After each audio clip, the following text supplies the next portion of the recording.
Ancora un incidente mortale sulle strade agrigentine, è accaduto oggi pomeriggio intorno alle 15 sulla strada statale 115 tra Agrigento e Palma di Montechiaro, poco dopo la seconda galleria.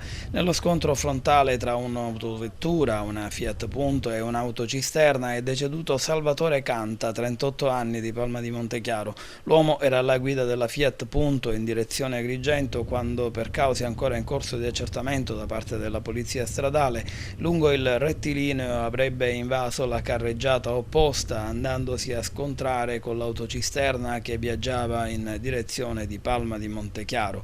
Nulla da fare per il 38enne nel terribile schianto.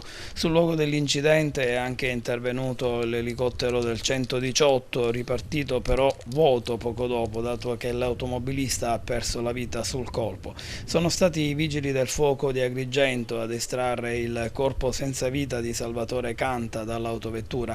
La polizia stradale ha avviato così i rilievi di rito e proprio a causa dell'incidente la strada statale 115 occidentale Sicula è stata provvisoriamente chiusa. La circolazione è stata a lungo deviata sulla strada provinciale tra la Galleria San Domenico e il bivio di Marina di Palma di Montechiaro.